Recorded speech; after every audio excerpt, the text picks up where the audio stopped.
അങ്ങനെ അള്ളാഹു പരാമർശിക്കുന്നത്. അപ്പൊ ഇതിൽ നിന്ന് നമുക്ക് മനസ്സിലാക്കാൻ കഴിയുന്നത്, നമ്മൾ അള്ളാഹുവിന്റെ കലാമുമായി ചേർന്ന് നിന്നാൽ നമ്മുടെ ജീവിതത്തിലും അള്ളാഹു ഒരിക്കലും നമ്മളെ സെക്കൻഡ് ക്വാളിറ്റിയിൽ ഉൾപ്പെടുത്തൂല. നമ്മൾ ഖുർആനിൽ നിന്ന് ഒരു വചനം പഠിക്കാനാണ് നമ്മൾ മുതിരുന്നതെങ്കിൽ പോലും നമ്മൾ അതിനു വേണ്ടി എടുക്കുന്ന എഫർട്ട് ഒരിക്കലും അള്ളാഹു പാഴാക്കില്ല. നമ്മുടെ വിഷയത്തിൽ നമുക്ക് അങ്ങനെ അള്ളാഹു സുബ്ഹാനഹു വ തആല ഖുർആൻ പഠിക്കാനും അതിനോട് ചേർന്ന് നിൽക്കാനും അതിന്റെ ആശയാദർശങ്ങൾ പിൻപറ്റാനും അതേ സ്വഭാവങ്ങളും ഖുർആനിക മൂല്യങ്ങളും ഖുർആനിക മര്യാദകളും ഒക്കെ ജീവിതത്തിൽ പുലർത്താനും ഒക്കെ നമുക്ക് അള്ളാഹു തൗഫീഖ് നൽകുന്നുണ്ടെങ്കിൽ അതിനർത്ഥം നമുക്ക് അള്ളാഹു വലിയ ഖൈർ പ്രദാനം ചെയ്തു എന്ന് തന്നെയാണ്. ഇത് ഖുർആനുമായി ബന്ധപ്പെടുത്തി നമ്മൾ ഇങ്ങനെ പറയുമ്പോൾ നമുക്ക് ഒരുപാട് വശങ്ങൾ പറയാനുണ്ട്. ഇപ്പൊ ഖുർആനിന് ഏതൊരു കാര്യത്തിന് രണ്ട് വശങ്ങളുള്ളത് പോലെ ഖുർആനിന് രണ്ട് വശങ്ങളുണ്ട്. ഒന്ന് ബാഹ്യമായ വശവും രണ്ട് ആന്തരികമായ വശവും. ബാഹ്യമായ വശം എന്ന് പറയുമ്പോൾ ഖുർആനിന്റെ പാരായണം, നമ്മുടെ ശരീരം കൊണ്ട് നമുക്ക് കാണാൻ പറ്റുന്ന, നമ്മുടെ ശരീരം കൊണ്ട് ശരീരത്തിലെ അവയവമായ നാവും വായയും ഒക്കെ ഉപയോഗിച്ചുകൊണ്ട് നമുക്ക് നിർവഹിക്കാൻ കഴിയുന്ന ഇബാദത്ത് വിശുദ്ധ ഖുർആന്റെ പാരായണം, അതിന്റെ തജ്വീദ്, അതിന്റെ തഫ്സീർ, അങ്ങനെ തുടങ്ങിയ കുറെ കാര്യങ്ങൾ അങ്ങനെ മുന്നോട്ട് പോകും. ഇതിന് ആന്തരികമായ മറ്റൊരു വശം ഖുർആനിൽ തന്നെ അല്ലാഹു പരാമർശിക്കുന്ന ഖുർആനിനെ കുറിച്ച് ചിന്തിക്കുക, തദബ്ബുർ ചെയ്യുക, തഫക്കുർ ചെയ്യുക എന്ന വലിയ മറ്റൊരു ഇബാദത്ത്, ഖൽബ് കൊണ്ട് നിർവഹിക്കുന്ന ഇബാദത്ത്. ഇത് രണ്ടും കൂടി ചേരുമ്പോഴാണ് ഖുർആനിക പഠനം പൂർണ്ണമാവുന്നത്. എന്നാൽ വിശുദ്ധ ഖുർആൻ വെറുതെ പഠിക്കുക എന്നത് പോലും വലിയ മഹത്തരമായ കാര്യമായി തീരുന്നത് അത് ഖുർആനായി എന്തുകൊണ്ടാണ്? സ്വഹാബിമാർക്കിടയിൽ നമുക്കറിയാം, സൂറത്തുൽ ബഖറയും സൂറത്തു ആലു ഇമ്രാനും മാത്രം ഹിഫ്ളുള്ള സ്വഹാബിമാർ നടന്നു പോകുമ്പോൾ മറ്റു സ്വഹാബിമാർ ഇങ്ങനെ ചൂണ്ടിക്കാണിക്കുന്നു. യുഷാറു ഇലൈഹിം ബിൽ ബുനാൻ, അവരെ വിരലുകൊണ്ട് ആളുകൾ ഇങ്ങനെ ചൂണ്ടുന്നു. അഥവാ നമ്മുടെ മുമ്പിലൂടെ, നമ്മുടെ തെരുവിലൂടെ ഒരു വലിയ ജീവിതത്തിലൊരു നേട്ടം കൈവരിച്ച, ഒരു വലിയ മത്സര പരീക്ഷയിൽ വിജയിച്ച, ജീവിതത്തിൽ വലിയ ഉദ്യോഗം കരസ്ഥമാക്കിയ, അല്ലെങ്കിൽ ഏതെങ്കിലും മേഖലയിൽ തൻ്റെതായ വ്യക്തിമുദ്ര പതിപ്പിച്ച ആളുകൾ ഇങ്ങനെ പോകുമ്പോൾ നമ്മളും പറയും, അതായത് ഇന്നെ മനസ്സിലാക്കണം, ഇന്നതിന്റെ ഉടമസ്ഥാനം, ഇന്നൊരു നേട്ടം കൈവരിച്ച ആളാണ്. സൂറത്തുൽ ബഖറയും ആലു ഇമ്രാനും പഠിച്ച സ്വഹാബിമാർ പോകുമ്പോൾ മറ്റു സ്വഹാബിമാർ ഇങ്ങനെ പറയുന്നത്, ബഖറയും ആലു ഇമ്രാനും ഹിഫ്ളുള്ള സ്വഹാബിമാരാണ്. ഉഹദ് യുദ്ധം കഴിഞ്ഞ് സ്വഹാബിമാരൊക്കെയും ക്ഷീണിതരായി ഇങ്ങനെ നിൽക്കുമ്പോൾ ഉഹദ് യുദ്ധത്തിൽ ഷഹീദായ സ്വഹാബിമാരെ എങ്ങനെ ഖബറടക്കണമെന്ന് അല്ലാഹുവിന്റെ റസൂൽ സല്ലല്ലാഹു അലൈഹി വസല്ലമയോട് ചോദിച്ചു. അല്ലാഹുവിന്റെ പ്രവാചകരെ, എല്ലാവർക്കും വേണ്ടി ഓരോ ഖബറൊന്നും കുഴിക്കാനുള്ള ആരോഗ്യവും ഇല്ല, അതിനുള്ള സമയവും മറ്റു കാര്യങ്ങളൊന്നുമില്ല. യുദ്ധം കഴിഞ്ഞ് അങ്ങേയറ്റത്തെ പിന്നെ ക്ഷീണവും പരാജയവും ഒക്കെ ഏറ്റുവാങ്ങിയ ആ ഒരു സമയത്താണല്ലോ ഉള്ളത്. റസൂലുള്ളാഹി സ്വല്ലല്ലാഹു അലൈഹി വസല്ലം പറഞ്ഞത് ഒരു ഖബറിൽ ഒന്നോ രണ്ടോ സ്വഹാബിമാരെ നിങ്ങൾക്ക് അടക്കാം എന്നാണ്. അപ്പൊ അടുത്ത സംശയം, ആരെ അങ്ങനെ ഒരു ഖബറിൽ ഒന്നോ രണ്ടോ മൂന്നോ സ്വഹാബിമാരെ ഒക്കെയാണ് നമ്മൾ അടക്കം ചെയ്തതെങ്കിൽ ആദ്യം ആരെ വെക്കും? അല്ലാഹുവിന്റെ റസൂലിനോട് സ്വഹാബിമാർ ചോദിച്ചു. അല്ലാഹുവിന്റെ റസൂൽ, ആദ്യം നമ്മൾ ആരെ വെക്കണം? ആദ്യം വെക്കപ്പെടാനുള്ള അർഹത ആർക്കാണ്? മരിച്ച സ്വഹാബിമാർ, ഷഹീദായ സ്വഹാബിമാർ. അല്ലാഹുവിന്റെ റസൂൽ സ്വല്ലല്ലാഹു അലൈഹി വസല്ലം പറഞ്ഞു, അക്സറുഹും അഖ്ദൽ ലിൽ ഖുർആൻ, അവരിൽ ഏറ്റവും കൂടുതൽ ഖുർആനിൽ നിന്ന് സ്വീകരിച്ചവരെ നോക്കൂ എന്നാണ്. എന്നിട്ട് അവരെ ആദ്യം വെക്കുന്നത്, കാരണം അവർക്ക് അർഹതയുണ്ട്. നമ്മളൊന്ന് വെറുതെ ഒന്ന് സങ്കല്പിച്ച് നോക്കിക്കഴിഞ്ഞാൽ, നമ്മളൊന്ന് ആലോചിച്ച് നോക്കിയാൽ മതി, നമ്മളായിരുന്നു ആ ഒരു കാലഘട്ടത്തിൽ ഉണ്ടായിരുന്നതെങ്കിൽ നമുക്ക് സൂറത്തുൽ ഇഖ്ലാസും സൂറത്തുൽ ഫലഖും സൂറത്തുൽ നാസും അറിയാം. നമ്മുടെ തൊട്ട് കൂടെയുള്ള നമ്മുടെ അയൽവാസിക്ക്, നമ്മുടെ സുഹൃത്തിന്, നമ്മുടെ അടുത്തിരിക്കുന്നയാൾക്ക് സൂറത്തുൽ ലഹബും സൂറത്തുൽ നസ്റും കൂടെ അറിയാം. ഏറ്റവും മിനിമം ആലോചിക്കുന്നതാണ്. എങ്കിൽ വെക്കപ്പെടാൻ അർഹത അയാൾക്കാണെന്നുള്ളത്. ഇതൊരായത്താണെങ്കിൽ ഒരായത്ത്, പിന്നെ ഒരു അക്ഷരമാണെങ്കിൽ ഒരു അക്ഷരം. നമ്മളെക്കാൾ കൂടുതൽ ഖുർആൻ ഒരു മനുഷ്യൻ അറിയുന്നുണ്ട് എന്ന് നമുക്ക് തോന്നിക്കഴിഞ്ഞാൽ നമ്മളതിന് അനുവദിക്കരുത്. ഈ സദസ്സിലുള്ള എല്ലാവരോടും എന്നോടും പറയാണ്, നമ്മളെക്കാൾ കൂടുതൽ ഖുർആൻ അറിയുമെന്ന ഒരാൾക്ക് നമുക്ക് തോന്നുകയാണെങ്കിൽ നമ്മളതിനെ അനുവദിക്കരുത്. ഇബ്നു അബ്ബാസ് റളിയല്ലാഹു അൻഹു പറയുന്നതാണ്, നിങ്ങൾ എന്നോട് ഖുർആനിലെ ഏത് ആയത്തിനെ കുറിച്ച് നിങ്ങൾക്ക് ചോദിക്കാം, അള്ളാഹുവിന്റെ കലാമിൽ ഒരായത്തുമില്ല അത് എവിടെ അവതരിച്ചു, ആരുടെ വിഷയത്തിൽ അവതരിച്ചു, എന്തിനവതരിച്ചു, അതിന്റെ അർത്ഥം എന്താണ്, അതിന്റെ പിന്നെ ഏതൊക്കെ രൂപത്തിലാണ് അതിനെ മനസ്സിലാക്കേണ്ടത് എന്ന് എനിക്കറിയാത്ത ഒരായത്തുമില്ല. എല്ലാ ആയത്തിനെ കുറിച്ചും എനിക്കറിയാം. അഹങ്കാരത്തോടെ പറഞ്ഞതല്ല. ഇതിന് അതേ അവസാനം പറയുന്നത് കാണാം, ഇനി എനിക്ക് അറിയാത്ത വല്ലതും ഖുർആനിലുണ്ടെന്ന് എനിക്ക് ബോധ്യമായി കഴിഞ്ഞാൽ അവിടേക്ക് ഏതെങ്കിലും തരത്തിൽ ഈ ഭൂമിയിലെ ഏതെങ്കിലും സൗകര്യം, ഗതാഗത സൗകര്യം ഉപയോഗിച്ച് എത്തിപ്പെടാൻ കഴിയുന്ന ഒരു സ്ഥലമാണെങ്കിൽ ഞാൻ അവിടെ ഉറപ്പായും എത്തിപ്പെടും, അതിനുവേണ്ടി പഠിക്കും. ഇബ്നു അബ്ബാസ് റളിയല്ലാഹു അൻഹു അതുകൊണ്ട് തന്നെ പ്രവാചകന്റെ വഫാത്തിന് ശേഷം ഏറ്റവും തലമുതിർന്ന സ്വഹാബിമാരുടെ അടുത്ത് പോയി ദീന് പഠിക്കുമായിരുന്നു കാണാം. വിശുദ്ധ ഖുർആൻ പഠിക്കുമായിരുന്നു അദ്ദേഹം. അന്ന് അദ്ദേഹത്തെ പലരും അതിന്റെ പേരിൽ കളിയാക്കി.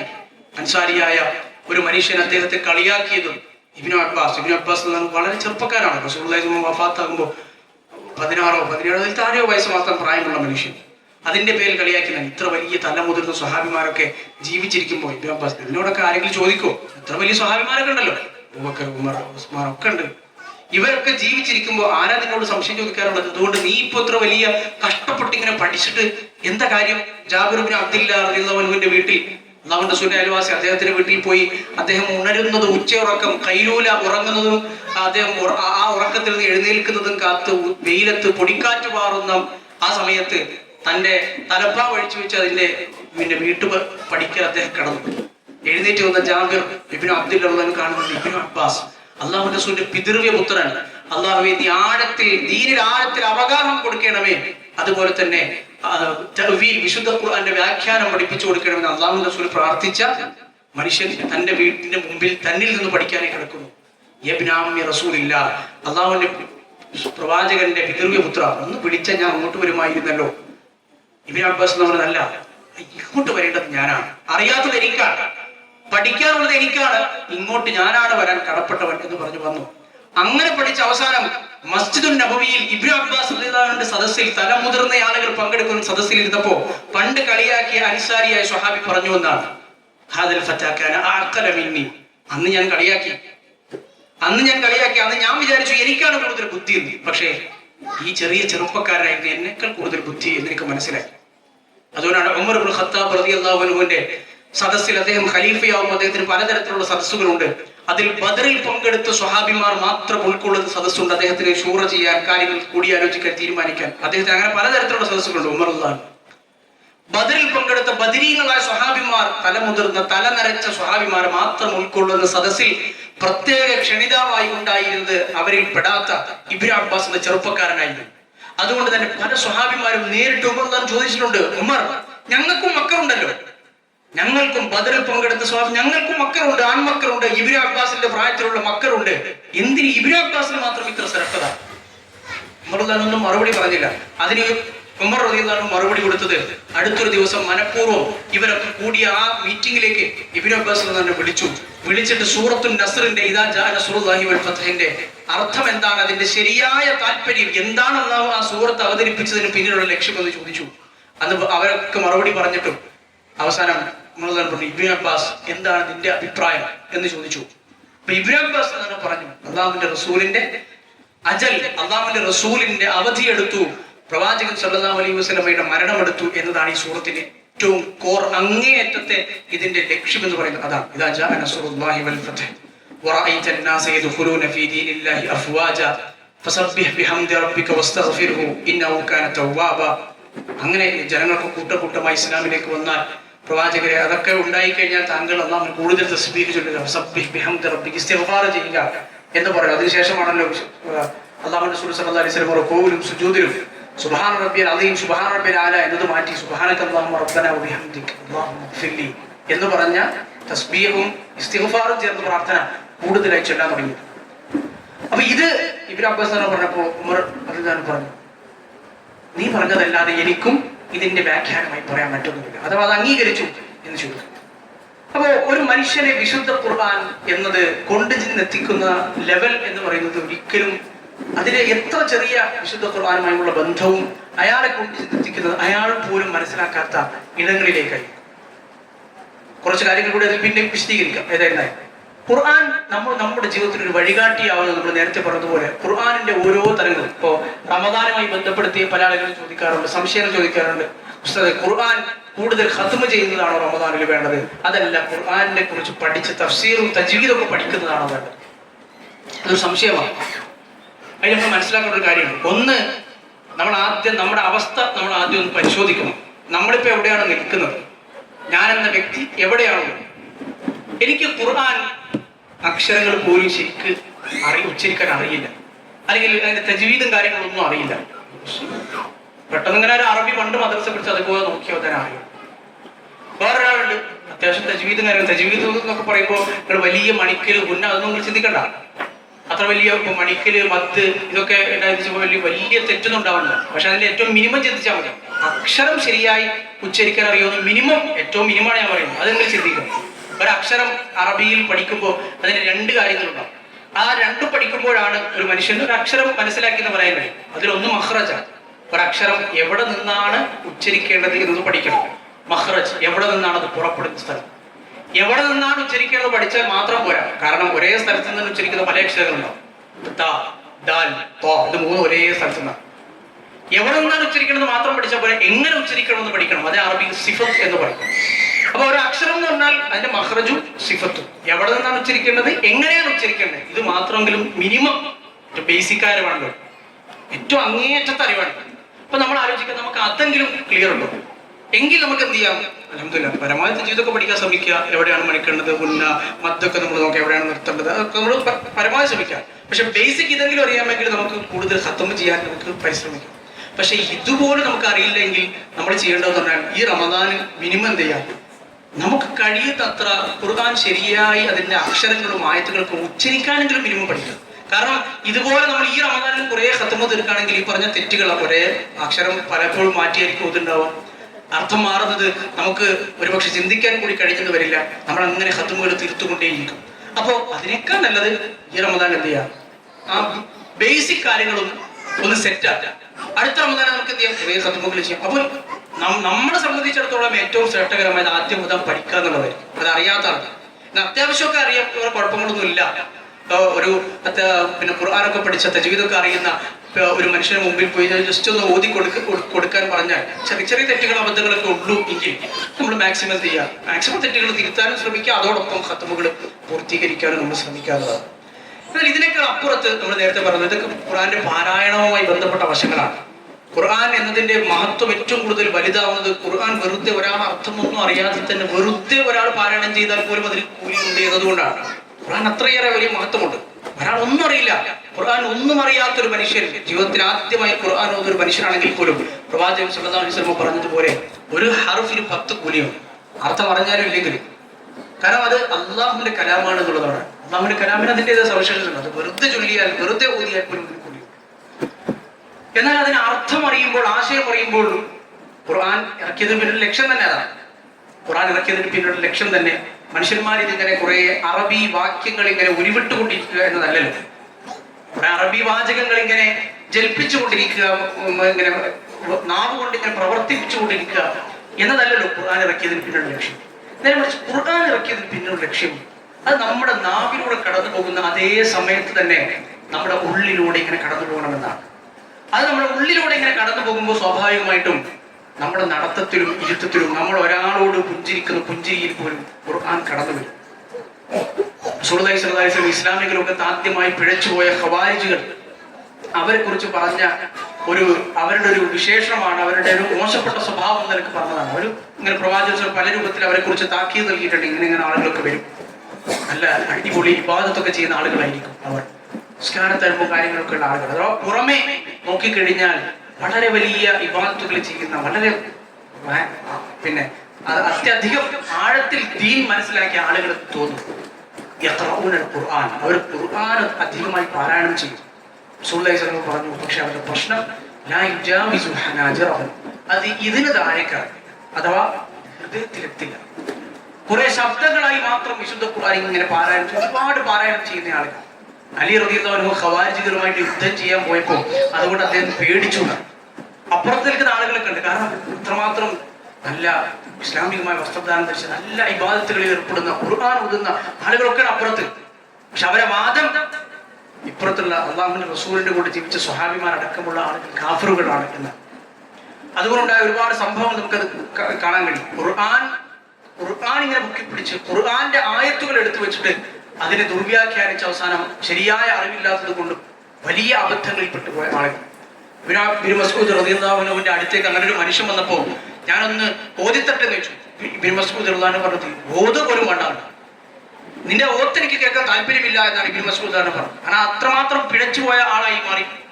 എന്നിട്ട് അയാൾ പോയപ്പോ കൂടുതൽ ആളുകൾ ചോദിച്ചു, ഒന്ന് ഓതിന്ന് വെച്ചെന്താ പ്രശ്നം, വേറെ അയാളുടെ പ്രസംഗമൊന്നും അല്ലല്ലോ, ഖുർആൻ ഓത്തല്ലായിരുന്നു. ആ മനുഷ്യന്റെ പിഴച്ച വിശ്വാസങ്ങളും പിഴച്ച ആദർശങ്ങളും കേട്ടുകൊണ്ട് ആ മനുഷ്യൻ ഓതുന്ന ആയത്ത് ഓതി പിന്നെ അവസാനം എനിക്ക് എന്തെങ്കിലും ആശയക്കുഴപ്പം ഉണ്ടാകുമോ എന്ന് വരെ ഞാൻ ഭയപ്പെടുന്നു. അതുകൊണ്ട് അവരുടെ കൂടി ഇരിക്കാൻ തന്നെ പാടില്ല.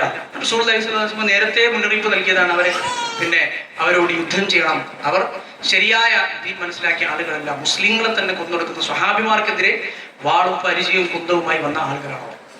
അപ്പോ ശരിയായി ഖുർആൻ മനസ്സിലാക്കുക എന്നതാണ് നമ്മുടെ ജീവിതത്തിൽ ഖുർആൻ വഴികാട്ടിയാവുക എന്നുകൊണ്ട് ഉദ്ദേശിക്കുന്നത്. ഖുർആൻ ശരിക്കും നമ്മുടെ ജീവിതത്തിൽ, നമ്മുടെ നാവിലുണ്ടാവുക, ഹൃദയത്തിലുണ്ടാവുക, നമ്മുടെ കർമ്മങ്ങളിൽ ഉണ്ടാവുക. നമ്മൾ നേരത്തെ പറഞ്ഞതുപോലെ ഖുർആനെ കുറിച്ച് അല്ലാഹു സവിശേഷമായി എവിടെയൊക്കെ പറഞ്ഞിട്ടുണ്ടോ അവിടെയൊക്കെ ഖുർആനിന്റെ വിശേഷണമായി പറഞ്ഞതാണ് ഖുർആൻ ഹുദയാണ് എന്ന്. നമ്മൾ നേരത്തെ പറഞ്ഞു ഷഹ്റു റമദാൻ അല്ലദീ ഉൻസില ഫീഹിൽ ഖുർആൻ. ഒന്നാമത്തെ വിശേഷണം ഹുദൻ ലിന്നാസി വബയ്യിനാത്ത്. ഖുർആൻ മുഴുവൻ എടുത്താലും ഖുർആനിൽ ആദ്യമായി ഖുർആനെ കുറിച്ച് പറയുന്ന സ്ഥലമാണ്. ഖുർആനിൽ ആദ്യമായി ഖുർആനെ കുറിച്ച് പറയുന്ന സ്ഥലം സൂറത്തുൽ ഫാത്തിഹ, സൂറത്തുൽ ബഖറ, അലിഫ് ലാം മീം ദാലികൽ കിതാബു ലാ റൈബ ഫീഹി. ഒന്നാമത്തെ വിശേഷണം എന്താണ്? ലാ റൈബ ഫീഹി ഹുദൻ ലിൽ മുത്തഖീൻ. ഹുദ ജീവിതത്തിൽ ഖുർആനിലൂടെ ലഭിക്കുക എന്നതാണ് ഖുർആൻ കൊണ്ടുള്ള ഒന്നാമത്തെ താല്പര്യം. അതിനു വേണ്ടിയാണ് ഖുർആനെ കുറിച്ച് ആലോചിക്കാനും ചിന്തിക്കാനും ഖുർആൻ ഹൃദയത്തിലുണ്ടാവാനും അത് മനസ്സിൽ അതിനെക്കുറിച്ച് ആലോചിക്കാനും ഖുർആൻ കേൾക്കുമ്പോൾ ഒരു മനുഷ്യനെ വഇദാ തുലിയത് അലൈഹിം ആയാതുഹു സാദതുഹും ഈമാനൻ. വിശ്വാസികളാണെങ്കിൽ ആ മനുഷ്യൻ ഉറപ്പാണ് ഖുർആൻ പാരായണം ചെയ്യപ്പെടാൻ ആ മനുഷ്യന്റെ ഈമാൻ വർദ്ധിക്കും. സാദതുഹും ഈമാനൻ, അവരുടെ ഈമാൻ വർദ്ധിക്കും എന്ന് വിശുദ്ധ ഖുർആൻ തന്നെ അല്ലാഹു സുബ്ഹാനഹു വ തആല പറഞ്ഞു. ഇബ്നുൽ ഖയ്യിം റഹ്മത്തുള്ളാഹി അലൈഹി പറയുന്നത് കാണാം, അല്ലാഹു സുബ്ഹാനഹു വ തആല ഈ ലോകത്ത് ഒരുപാട് കാര്യങ്ങൾക്ക് ചില തുടക്കങ്ങൾ, ചില താക്കോലുകൾ നിശ്ചയിച്ചിട്ടുണ്ട്. ചില കാര്യങ്ങൾ ആ താക്കോലുകൾ ഇട്ടാലേ അത് തുറക്കുള്ളൂ. അദ്ദേഹം എന്നിട്ട് തുടർന്ന് വിശദീകരിക്കുകയാണ്, അള്ളാഹു മനുഷ്യന്റെ ഹൃദയത്തിൽ വെച്ച താക്കോലാണ് ഖുർആൻ. മനുഷ്യന്മാരുടെ ഹൃദയത്തിൽ അള്ളാഹു വെച്ച താക്കോലാണ് ഖുർആൻ. ഖുർആൻ ഇല്ലാതെ ഒരു മനുഷ്യന്റെ ഹൃദയം തുറക്കാൻ കഴിയില്ല. അലാ ബിദിക്രില്ലാഹി തത്മഇന്നുൽ ഖുലൂബ്. മനുഷ്യന്മാരുടെ ഹൃദയങ്ങൾ അതിന് സമാധാനം കിട്ടുന്നത്, യഥാർത്ഥ വിജയത്തിലേക്ക് എത്തുന്ന ആ ഒരു സമാധാനം ഒരു മനുഷ്യൻ അനുഭവിക്കാൻ കഴിയുന്നത് അള്ളാഹുവിന്റെ സ്മരണ കൊണ്ടാണ് എന്ന് പറഞ്ഞത്. അള്ളാഹുവിന്റെ സ്മരണ ദിക്റുല്ലാഹ് എന്ന് പറയുമ്പോൾ അതിന് ആദ്യം ഉൾപ്പെടുന്നത് ഖുർആനാണ്. ഏതായാലും പിന്നെയാണ് ബാക്കി ദിക്റുകളും കാര്യങ്ങളും വരും. അതുകൊണ്ട് തന്നെ ഇത് കേൾക്കും. ഇതിന്റെ ചരിത്രം നമ്മളൊന്ന് പരിശോധിച്ച് നോക്കാം. മക്കയിൽ വിശുദ്ധ ഖുർആനുമായി അല്ലാഹുവിന്റെ റസൂൽ സ്വല്ലല്ലാഹു അലൈഹി വസല്ലം വന്ന സന്ദർഭം, അന്ന് ആളുകൾ ഖുർആനോട് സ്വീകരിച്ച സമീപനം നമുക്കറിയാം, വിശദീകരിച്ച് തരേണ്ടതില്ല. എന്നിട്ട് പോലും രാജ്ഞുരാമാനം പ്രവാചകൻ സല്ലല്ലാഹു അലൈഹി വസല്ലമയുടെ ഖുർആൻ പാരായണം കേൾക്കാൻ ഒളിച്ചുപോയ അബൂ സുഫിയാനെയും അബൂജഹലിനെയും ചരിത്രത്തിൽ നമുക്ക് കാണാം. മക്കയിലേക്ക് ആളുകൾ വരുമ്പോൾ അന്ന് അവർ പറഞ്ഞിരുന്നത് ഖുർആൻ ആളുകൾ കേൾക്കാൻ ഇടവരരുത് എന്നാണ്. കാരണം ഖുർആൻ ഒരു തവണ കേട്ട ആളുകളൊക്കെ തങ്ങളുടെ മുമ്പിൽ നിന്ന് പോയ ആളുകളടക്കം ഒരൊറ്റ തവണ ഖുർആൻ കേട്ട് തിരിച്ചു വരുമ്പോ നേരത്തെ പോയൊരു നേരെ വിപരീതമായി വരുന്നവർ കണ്ടിട്ടുണ്ട്. വലീദ് ഇബ്നുൽ മുഗീറ അങ്ങനെ പോയൊരു മനുഷ്യനാണ്. മുഗീറ കുടുംബം, മുഗീറയുടെ മക്കൾ എന്ന് പറഞ്ഞാൽ വലിയ അറബികളുടെ ഖുറൈശികളുടെ ഏറ്റവും അഭിമാനപൂർവമായ ആളുകളാണ് മുഗീറയും മുഗീറയുടെ മക്കളും. മഖ്സൂം ഗോത്രക്കാർ, ഖുറൈശികളിലെ യുദ്ധത്തിന്റെ നേതൃത്വം അവർക്കായിരുന്നു. വലീദ് ഇബ്നുൽ മുഗീറ ഒരു മനുഷ്യനാണ് അതിൽ. അതുപോലെ തന്നെ അംർ ഇബ്നു ഹിഷാം ഇബ്നുൽ മുഗീറ അഥവാ അബൂജഹൽ, അബൂ ഉമയ്യത്ത് ഇബ്നുൽ മുഗീറ, ജാഹിലിയ കാലത്ത് പോലും മക്കക്കാർ ആദരിച്ചിരുന്ന മനുഷ്യൻ. കാബയിൽ ഹജറുൽ അസ്വദ് എവിടെ വെക്കണമെന്ന് പറയുമ്പോൾ ഹറമിലേക്ക് ആദ്യം വരുന്ന മനുഷ്യനെ കൊണ്ട് നമുക്ക് വെപ്പിക്കാം എന്ന് പറഞ്ഞ ആളുകളൊക്കെ ആ നിലക്ക് ആദരിക്കുകയും ബഹുമാനിക്കുകയും ചെയ്യുന്ന മനുഷ്യൻ ഉമ്മു സലമ റളിയല്ലാഹു അൻഹയുടെ ഉപ്പ അബൂ ഉമയ്യത്ത് ഇബ്നുൽ മുഗീറ. വലീദ് ഇബ്നുൽ മുഗീറയുടെ മകൻ ഖാലിദ് ഇബ്നുൽ വലീദ് ഇബ്നുൽ വലീദ്, ഇവരൊക്കെ പറ്റി സ്വഹാബിമാർ. ഈ വലീദ് ഇബ്നുൽ മുഗീറ അങ്ങേയറ്റം സാഹിത്യ സമ്രാട്ടായിരുന്ന വലീദ് ഇബ്നുൽ മുഗീറ റസൂലുള്ളാഹി സ്വല്ലല്ലാഹു അലൈഹി വസല്ലമയുടെ അടുത്തേക്ക് പോകുന്ന ചരിത്രം കാണാം. അദ്ദേഹമാണ് ചെന്ന് പ്രവാചകത്തിൽ ഓഫർ വെക്കുന്നത്, എന്താണ് മുഹമ്മദ് നിനക്ക് വേണ്ടത്, എന്തും തരാൻ തയ്യാറാണ്. വലീദ് ഇബ്നുൽ മുഗീറ പോയി റസൂലുള്ളാഹി നിങ്ങൾക്ക് പറയാനുള്ളതൊക്കെ പറഞ്ഞു കഴിഞ്ഞു, എല്ലാം കഴിഞ്ഞു. അവിടെ നിന്ന് പറയാനുള്ളതൊക്കെ പറഞ്ഞു കഴിഞ്ഞു. ഞാൻ തിരിച്ച് കുറച്ച് കാര്യങ്ങൾ പറഞ്ഞുതരാം. പ്രവാചകൻ സ്വല്ലല്ലാഹു അലൈഹി വസല്ലം ചെയ്തത് സുദീർഘമായ പ്രഭാഷണം നടത്തിയ ഒരാളെ കൺവിൻസ് ചെയ്യാൻ വേണ്ട പ്രസംഗമോ അല്ലെങ്കിൽ സംസാരമോ നടത്തുകയാണ്. അതുകൊണ്ട് ഖുർആനാണ് ഓതി കൊടുത്തത്. അത് കേട്ടിട്ട് ഒന്നും മിണ്ടാതെ വലീദ് ഇബ്നുൽ മുഗീറ തിരിച്ചു വന്ന് ഖുറൈശികളോട് പറയുന്ന വാചകങ്ങൾ ചരിത്രത്തിൽ ഉദ്ധരിക്കപ്പെട്ടിട്ടുണ്ട്. ഇത് നിങ്ങൾ പറയുന്ന പോലെ ഒരു സംഗതിയല്ല, ഇതൊരു മനുഷ്യൻ ഒരു മാരണക്കാരനാണെന്നോ കവിതയാണെന്നോ പറയാൻ കഴിയുന്നതാണ്. വലീദ് ഇബ്നുൽ മുഗീറ അത്രയേറെ അറബികൾ ആദരിക്കുന്ന മനുഷ്യനാണ്, യുദ്ധത്തിലെ നേതാവാണ്. മുഗീറയുടെ മക്കളൊക്കെയും അബൂജഹൽ അടക്കമുള്ള ആളുകൾ, മുഗീറയുടെ പേരെക്കുറ്റും ഒക്കെയും ഖുറൈശികൾ ഏറ്റവും മുതിർന്ന ആളുകളാണ്. ഖുറൈശികളുടെ കാര്യങ്ങൾ തീരുമാനിക്കുന്ന മനുഷ്യന്മാരാണ്. ഖുറൈശികൾ ഞെട്ടിപ്പോയി, വലീദ് ഇബ്നുൽ മുഗീറ അങ്ങനെ അപ്പുറത്തേക്ക് പോവോ? അവസാനം എല്ലാവരും വലീദ് ഇബ്നുൽ മുഗീറയോട് പറഞ്ഞു, ഇങ്ങനെ പറ്റൂല, കാരണം ഇനി ഹജ്ജ് വരുന്നുണ്ട്, എന്ത് ചെയ്യും, ഇതിനെക്കുറിച്ച് എന്ത് ചെയ്യും? ഇസ്ലാം തുടങ്ങുന്ന സന്ദർഭം കാലഘട്ടത്തിലാണ് നടക്കുന്നത്. ഇസ്ലാം ഇങ്ങനെ പരസ്യ പ്രബോധനത്തിൽ കടക്കുന്നതേ ഉള്ളൂ. അങ്ങനെ വലീദ് ഇബ്നുൽ മുഗീറ അടക്കം ആളുകളിൽ നിന്ന് കൂടി ചിന്തിച്ചു എന്നാണ്. അതുകൊണ്ടാണ് ഖുർആനിൽ രണ്ടാമതായി അല്ലെങ്കിൽ രണ്ടാമതോ മൂന്നാമതോ ആയി എന്ന അഭിപ്രായ വ്യത്യാസം ഉള്ള അവതരിച്ച സൂറത്തുൽ മുദ്ദസ്സിറിൽ പറയുന്ന മനുഷ്യൻ വലീദ് ബിൻ മുഗീറയാണ്. ഇന്നഹു ഫക്കറ വഖദ്ദർ ഫഖുതില കൈഫ ഖദ്ദർ ثم قتل كيف قدر ثم نظر ثم عبس وبصر ثم أدبر واستكبر. ആ ആയത്തുകൾ ഇങ്ങനെ പറയുന്ന ചില ആ ആയത്തിന്റെ ചുരുക്കം മലയാളത്തിൽ ഇങ്ങനെ ആശയം പറഞ്ഞാൽ അങ്ങേറ്റം പരിശ്രമിച്ചു കണക്കുകൂട്ടി ഒക്കെ നോക്കി എന്ത് പറയും ഇതിനെ കുറിച്ച് വലീദ് ബിൻ മുഗീറ. ഖുർആൻ അതുകൊണ്ടാണ് പറയുന്നത് ശരിക്കും മനസ്സിലായിരുന്നു വലീദ് ബിൻ മുഗീറയ്ക്ക് ഖുർആൻ കേട്ടപ്പോൾ സംഗതി നമ്മളെ കയ്യിൽ കിട്ടുന്ന സംഗതി ഒന്നും ഉള്ളത് ഇത് ശരിയാണ്, സത്യമാണ്. എന്നിട്ടും അങ്ങേയറ്റം ആലോചിച്ച് അവസാനം പിന്തിരിഞ്ഞു കളഞ്ഞു. പിന്തിരിഞ്ഞു, അഹങ്കാരം നടിച്ചു. ഇതൊരു മനുഷ്യന്റെ വാക്കാണ് എന്ന് അവസാനം പറയാമെന്ന് തീരുമാനിച്ചു. വലീദ് ബിൻ മുഗീറയാണ് തീരുമാനിക്കുന്നത്. ഒരുപാട് ആളുകൾ പലതും പറഞ്ഞു നോക്കി. അങ്ങനെയാണ് ഹജ്ജിന് വരുന്ന അടുത്ത വർഷം വരുന്ന ആളുകളോട് നമ്മൾ പറയണം, ഇതെങ്ങനെ ഒരു ദൈവികമായ വഹിയൊന്നുമല്ല, ഇത് മാരണം കവിത എന്നല്ല, ഇത് മനുഷ്യന്റെ വാക്കാണ് അല്ലെങ്കിൽ മാരണമാണ് എന്നൊക്കെ പറയാം എന്നൊക്കെ തീരുമാനിക്കുന്ന വലീദ് ബിൻ മുഗീറയുടെ തൊട്ട് താഴെ അല്ലാഹു സുബ്ഹാനഹു വ തആല പറയുന്നത് അത്രയേറെ മനസ്സിലാക്കിയിട്ടും ഉള്ളിലെത്തിയിട്ടും അത് അംഗീകരിക്കാൻ സഖർ, അവനാണ് സഖർ എന്ന നരകം, നരകത്തിൽ അവനെ ഞാൻ കരിക്കുന്നതാണ് എന്ന് വിശുദ്ധ ഖുർആൻ പറയുന്ന വലീദ് ബിൻ മുഗീറയെ കുറിച്ചാണ്. അപ്പോ അങ്ങനെ ഖുറൈശികൾ അതിനെ തടയാൻ ശ്രമിച്ചു. പക്ഷെ എന്നിട്ടും പല ആളുകൾക്കും അത് കഴിഞ്ഞില്ല എന്നുള്ളത്. അതുകൊണ്ടാണ് ദൗസ് ഗോത്രത്തിന്റെ നേതാവ് തുഫൈൽ ബിൻ അംർ, വലിയ കവിയായിരുന്ന തുഫൈൽ ബിൻ അംർ, നേതാവായിരുന്ന തുഫൈൽ ബിൻ അംർ ഹറമിലേക്ക് ഇങ്ങനെ കയറാൻ പോകുമ്പോൾ തന്നെ ഖുറൈശികൾ അങ്ങോട്ട് ചെന്നു. കാരണം തുഫൈൽ ബിൻ അംർ എങ്ങാനും ഖുർആൻ കേട്ടാൽ കഴിഞ്ഞു. അയാൾ ചിന്തിക്കുന്ന ആളാണ്, കാര്യങ്ങളെ കുറിച്ച് നല്ല അവബോധമുള്ള മനുഷ്യനാണ്. തുഫൈൽ ഇത് കേട്ടാൽ പിന്നെ ഒരു പക്ഷേ അയാൾ സ്വീകരിച്ചു. അപ്പൊ തുഫൈൽ ഇത് കേൾക്കാൻ പാടില്ല. തുഫൈൽ അതുകൊണ്ട് മുഹമ്മദ് എന്ന് പറയുന്ന വ്യക്തിയുണ്ട്, ചെവിയിൽ പഞ്ഞി തിരികെ വേണം പോകാൻ. ദൗസ് ഗോത്രത്തിലെ നേതാവ് തുഫൈൽ ബിൻ അംർ പറയുന്നത് കാണാം, അങ്ങനെ ഞാൻ ചെവിയിൽ പഞ്ഞി തിരികെയാണ് ഹറമിൽ പോയത്. തവാഫ് ചെയ്തുകൊണ്ടിരിക്കുമ്പോഴാണ് ഒരു മനുഷ്യൻ, അവരൊക്കെ പറഞ്ഞ മുഹമ്മദ് എന്ന മനുഷ്യൻ നിസ്കാരത്തിൽ ഖുർആൻ പാരായണം ചെയ്യുന്നത് കേൾക്കുന്നത്. അദ്ദേഹം തന്നെ പറയുന്നത് കാണാം, എത്രയൊക്കെ തീയിട്ട് കാര്യമില്ലല്ലോ, അല്ലാഹു ആ ചെവിക്കുള്ളിലേക്ക് ആ ഹൃദയത്തിലേക്ക് ഖുർആൻ പിന്നെ കാര്യമല്ലോ. ഞാൻ കേട്ടു. തുഫൈൽ ബിൻ അംർ റളിയല്ലാഹു അൻഹു അദ്ദേഹം തന്നെയാണ് സംഭവം ഉദ്ധരിക്കുന്നത്. എന്റെ ഇസ്ലാം സ്വീകരണം എന്നൊക്കെ ഉള്ള സംഭവങ്ങൾ വരുന്ന ആ സംഭവം അദ്ദേഹം തന്നെ പറയുന്നത്, ഞാൻ ചിന്തിച്ചു, ഞാനൊരു ബുദ്ധിയുള്ള മനുഷ്യനാണ്, എനിക്ക് ചിന്തിക്കാൻ കഴിയുന്നില്ല. ഞാനൊരു നല്ല ജീവിതത്തിൽ ഇന്നേ വരെ കേൾക്കാത്തത്ര സുന്ദരമായ ചില വാചകങ്ങളല്ലേ ഞാൻ കേട്ടത്. എനിക്കെന്താ പ്രശ്നം? കേൾക്കുന്നതിൽ നിന്ന് പോലും തടയുന്ന ആര് പറഞ്ഞാലും ഞാൻ കേൾക്കേണ്ട ആവശ്യമില്ല. എനിക്ക് ബുദ്ധിയും പിന്നെ കാര്യപ്രാപ്തിയും ഉണ്ട്, ഞാൻ കേൾക്കും. ശരിയാണെങ്കിൽ സ്വീകരിക്കാം, ഇല്ലെങ്കിൽ തള്ളിക്കളയാം.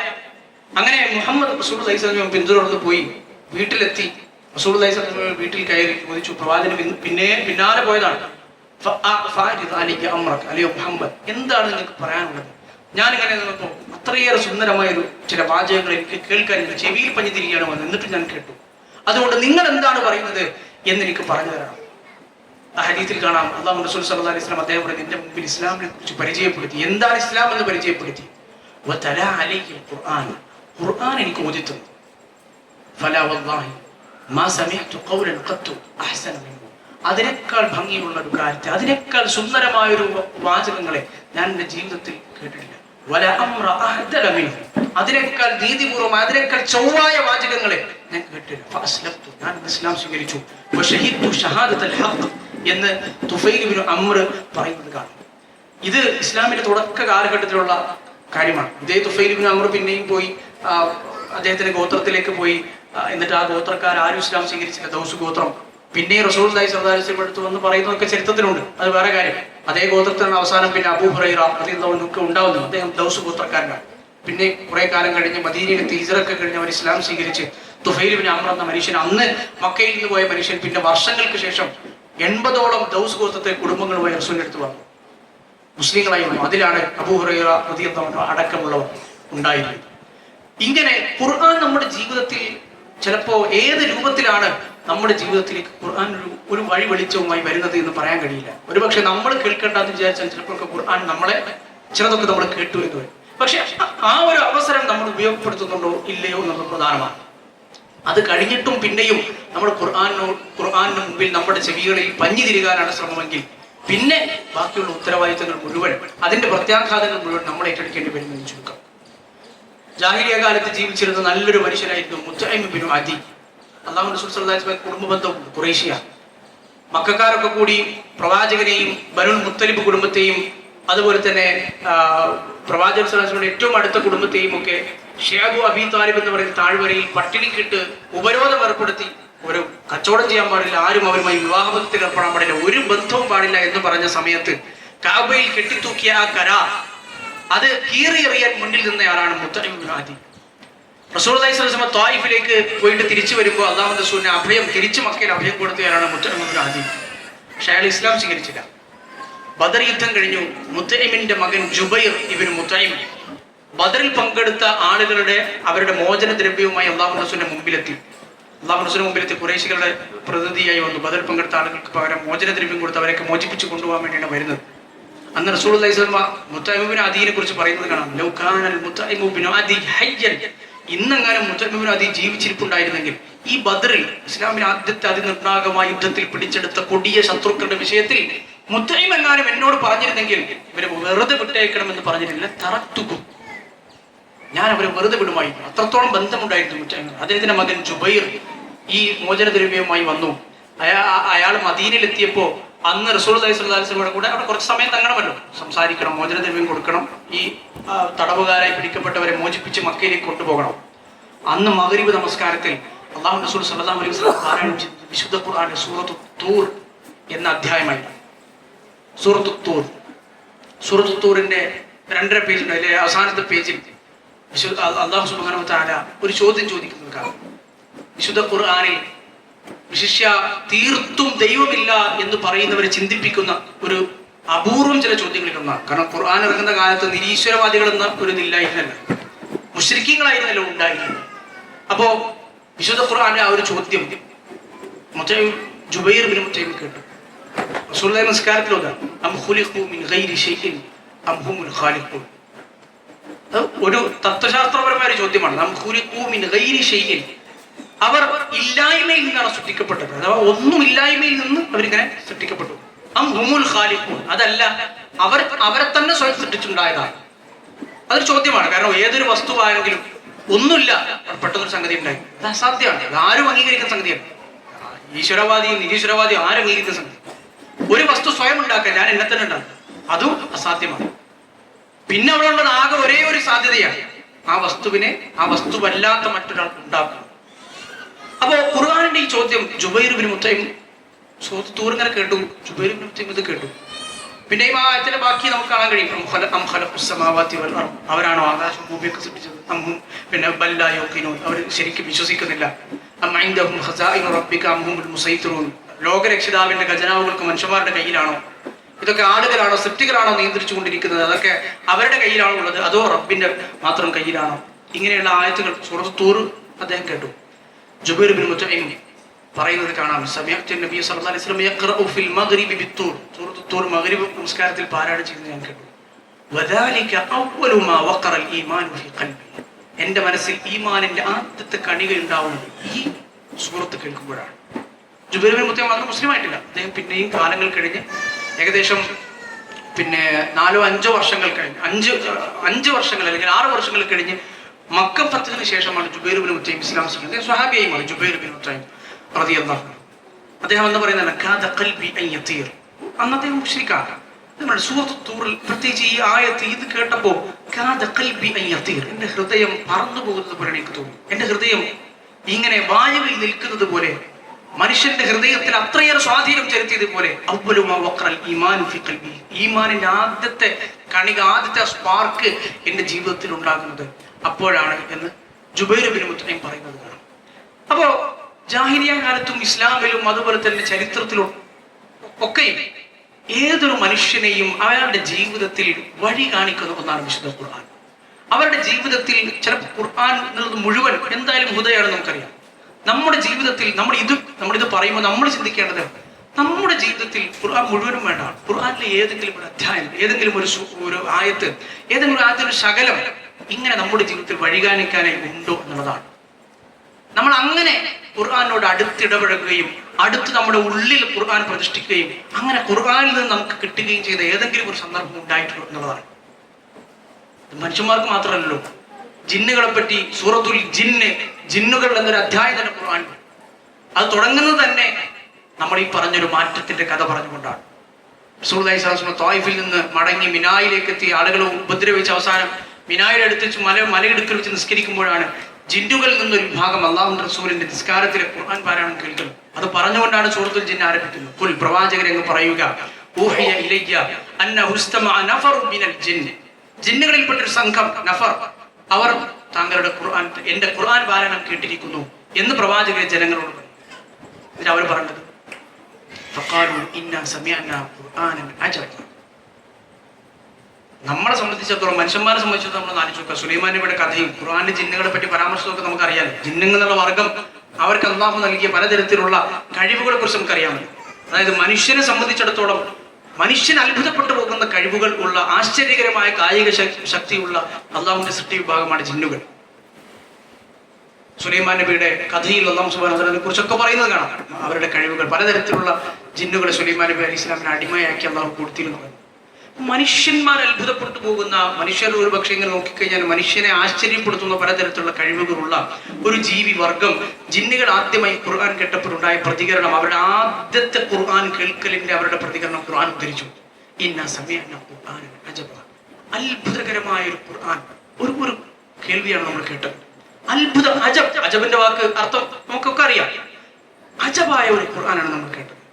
യഹ്ദീ ഇലാ റുശ്ദി ഫആമന്നാ ബിഹി, സന്മാർഗത്തിലേക്ക് നയിക്കുന്ന, ഹിദായത്ത് നൽകുന്ന വിശുദ്ധ ഖുർആൻ. അതുകൊണ്ട് തന്നെ കേട്ടാൽ പിന്നെ ജിന്നുകളുടെ മറുപടി യഹ്ദീ ഇലാ റുശ്ദ്, അത് കേട്ടു ഫആമന്നാ ബിഹി, അതിൽ നമ്മൾ വിശ്വസിച്ചിരിക്കുന്നു എന്നാണ്. പിന്നെ ചിന്തിക്കലും ആലോചിക്കലും ഇല്ലാത്ത വിധം മനുഷ്യന് മാറ്റാൻ കഴിയുന്ന ഒന്നാണ് ഖുർആൻ.